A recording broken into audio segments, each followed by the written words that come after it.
So you may already know Bo, my Ducati SuperSport 939, just passed 60,000 kilometres on the odometer, and after that much road abuse, I'm sure you can imagine that there are things that are getting a little bit worn, a little bit tired, a little bit grotty, and so I've got an easy day in the shed today, and I figured I would just look over him and just potter around and fix little things and clean up stuff, and in a way, just have a closer look at anything that might need some attention as well.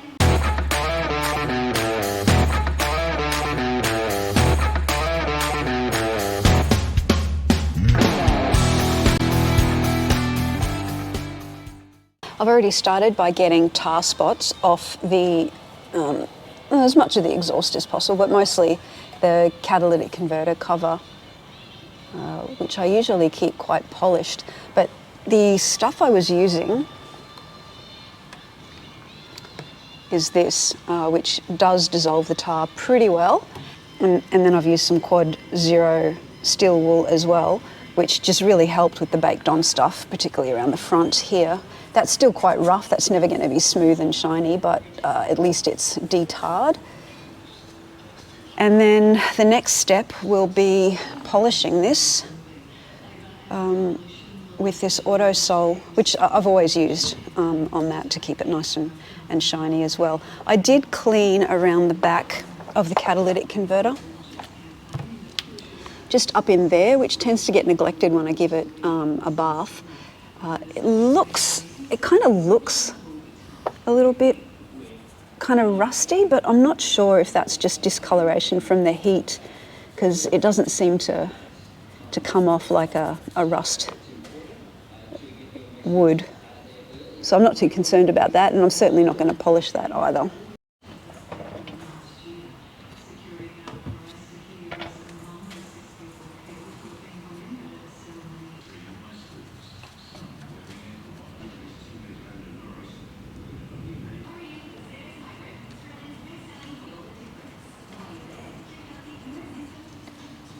So no, that didn't really polish up at all, but now I realise why, because it's just alloy, but on the other side it's steel. But at least it's clean now. I got this DUCABIKE side stand foot enlarger a long time ago, years ago actually, because often where I ride this bike, it's I end up having to park on dirt or grass, and of course the side stand always sinks in. This stops that. It does a wonderful job of it. It looks a bit dicky, but hey, it serves a purpose. So I've taken this apart just to clean it, and I'm glad I did, because the underside of the side stand had started to rust. I guess there's a lot of moisture and crud that can kind of get in there that's really hard to wash out. So I took it apart, cleaned everything up with this MX3, which is dissolves corrosion as well as inhibits it. So I used that with the Quad Zero steel wool to clean up the rust, and then just left a bit of a film of it on there when I put it back together. And I also put it back together with some really light thread locker, just so those screws get a little bit of extra grip, because we all know that these bikes vibrate and screws and bolts and things come loose all the time. They hadn't actually, they were still quite tight, so I just can't remember if I had originally put some thread locker on them or not, but anyway, it's on there now. So that's all good, clean and decorroded. The next thing I'm noticing is under this top chain guard, I've just taken that screw out there.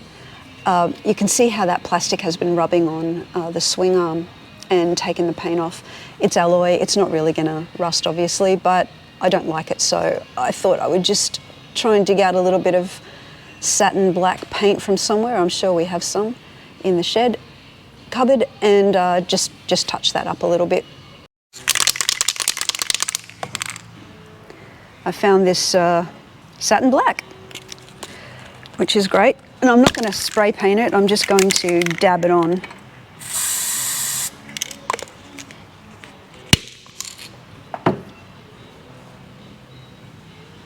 Dabbing's not working. Don't think I got a paintbrush.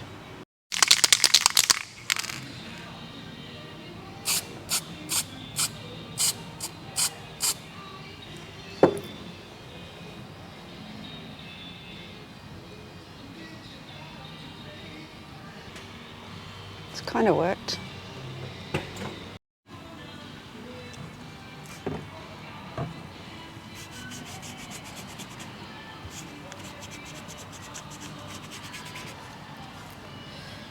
Like new. Just see all the places where I'm rubbing against the bike. It reminds me of a dirt bike I had many, many years ago, old Yamaha IT200. And there were just parts of the frame where my boot had been rubbing and it just caused this, this smooth little polished section. And I kind of liked it. It's kind of where you're connected with the bike and where you're impacting on it. It's kind of like evidence that it's yours, evidence that it's used. What do they say? Ridden, not hidden.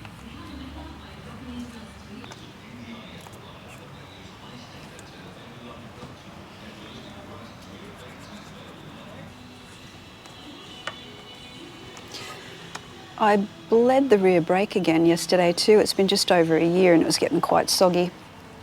And I have done a video on doing this on the channel already. It was from a method that I'd learned from the SuperSport 939 forum.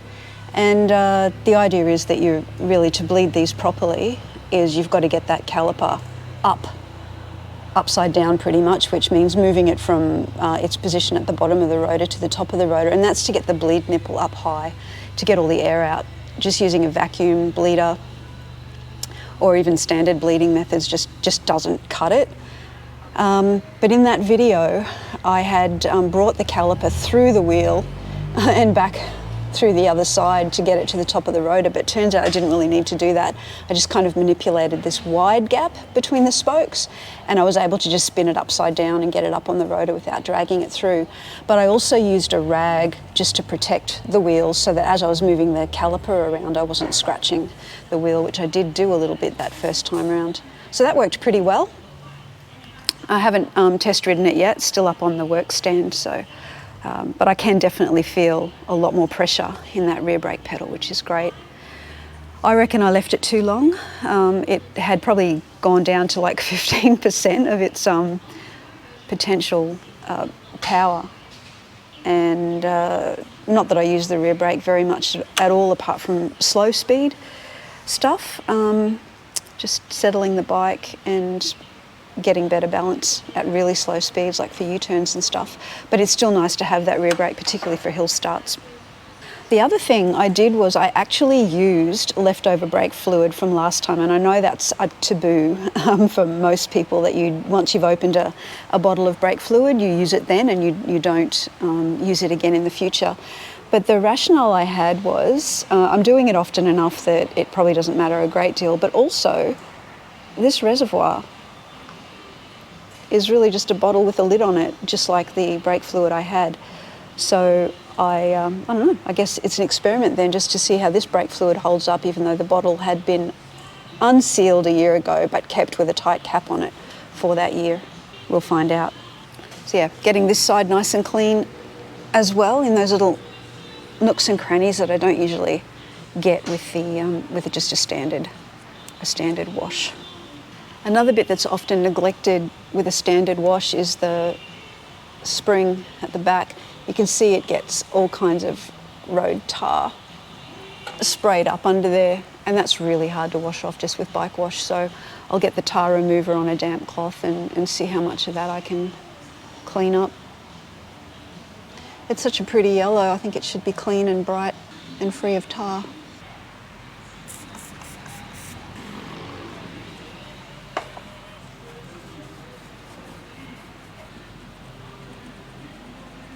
I think this is going to need a toothbrush or something to get in there properly. It's a bit grubby, that's all I can find. I'll just get some of this tar remover soaked onto it.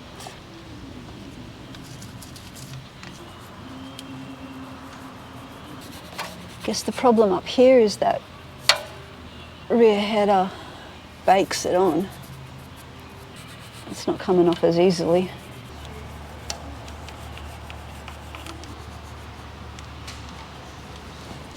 Looks a little bit better. Yeah, this baked on stuff's quite stubborn. That's not actually tar, those things I'm seeing there, they're chips in the paint. I think from too much rubbing in the past, I've taken away some of that Oland's sticker. This has got little chips and stuff in it as well. It's just unavoidable. I guess unless you're riding only on beautiful pavement all the time, and not like the country roads, that rough country roads I ride on at times, you just can't avoid all of that damage. I'll give that a wipe over with some fresh water. I think something else that makes the bike really show its age is around the exhaust. All of these screws that hold the guard or shield on, they're corroding. And I'm not really sure whether I should bother doing anything about it. I might run a bit of steel wool over it and just see if it cleans it up a little. But it's kind of hard to figure out how to protect. Yeah, the rust is a lot worse on this side, down in there. It's, yeah, if there's not really much you can do to protect corrosion on exhaust, because whatever you put on there is just going to bake and burn off. I can see I've got some tar in there, so I'll just get a bit of that out. I only recently took the front sprocket cover off and cleaned all the gunk that builds up inside there. So I'm not going to bother doing that today. I don't need to do that frequently. The chain and rear sprocket will get a clean. It's been through some rain and water lately, and I'd just rather get all of that cleaned out and a fresh batch put on. Yeah, I might start playing with these and see if I can clean them up a bit.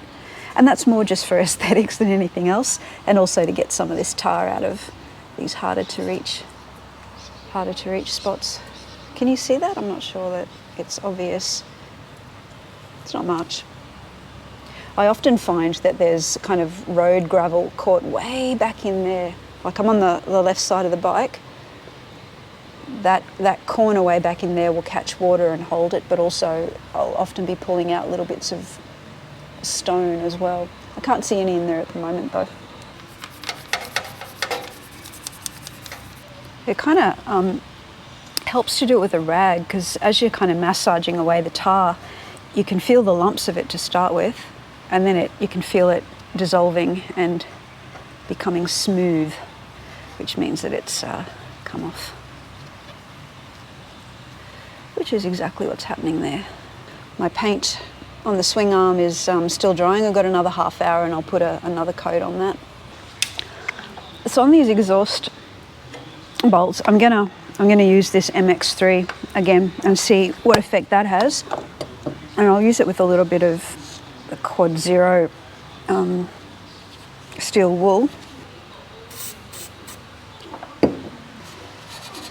Again, this is for aesthetic reasons only.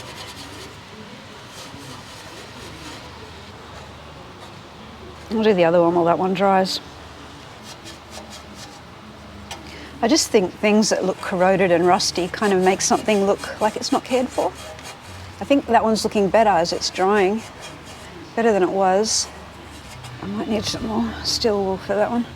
Oh, I wonder if Scotch-Brite might work.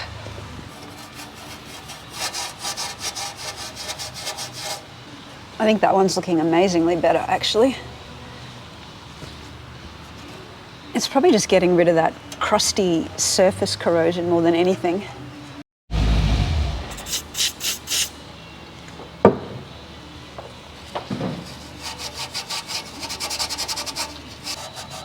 The good thing about this MX3 is that it says it dissolves corrosion as well. It's going to burn off, I know, but at least it will be a little less rusty. I think they've come up great. Really happy with that. And now, because I can see crud in there and down in the back behind the rear hugger, I'm just going to take it out and give it a clean, and that might make it easier to clean the inside of the swing arm too. This is a 4mm.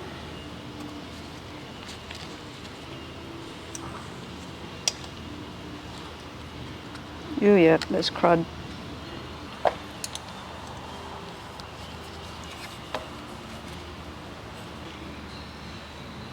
This one feels quite stiff. Thread looks alright. Oh yay, there's one back in there. I vaguely remember this being a little bit tricky to get off. Oh, I know what to do. I love this little thing.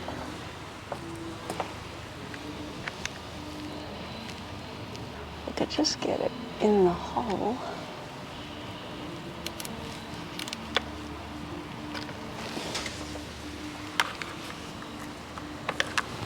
Light. Not yet.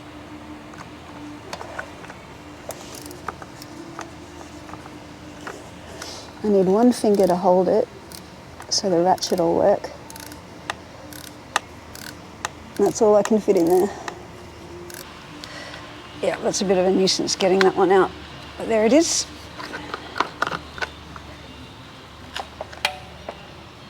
See? Grubby. And some crud back up in there, which I wouldn't mind cleaning out too. Look at all this stuff that just gets trapped underneath it. So I've had this soaking in the tar remover. That's working quite well. The tar actually comes off the swing arm quite easily compared to, say, the more raw metal surfaces like the exhaust guard. That needs a little bit more. I've also sprayed the hugger with tar remover as well. It's marinating right now.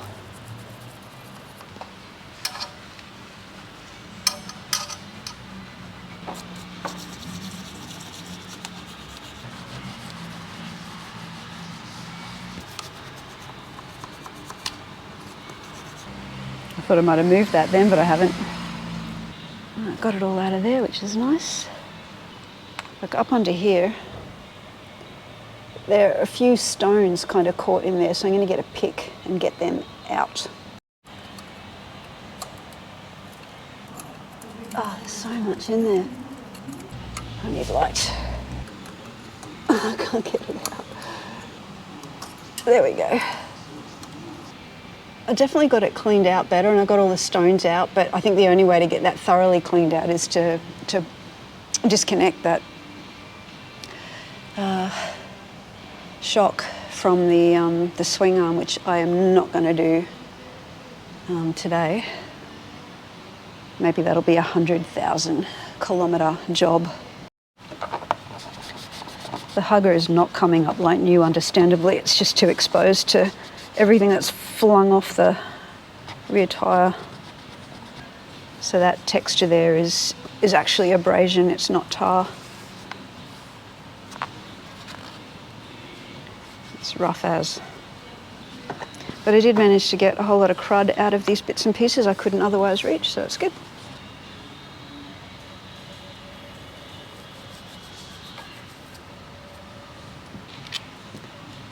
These had some kind of thread locker on them.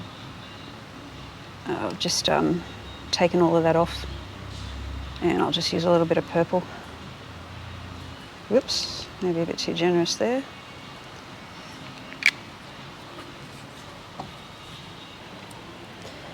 Getting that screw in the back there is a nightmare, just lining it up, because I can barely get my fingers in there. I kind of had to just trust that I was holding it in the right place with this and bracing it with one finger I could fit in there to wind it in. It took about 6 or 7 goes. Good luck if you've got bigger hands than me again.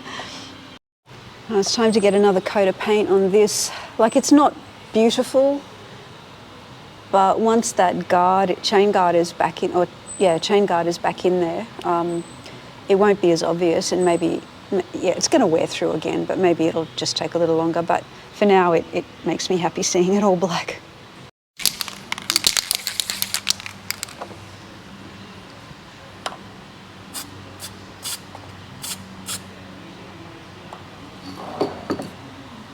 That'll do.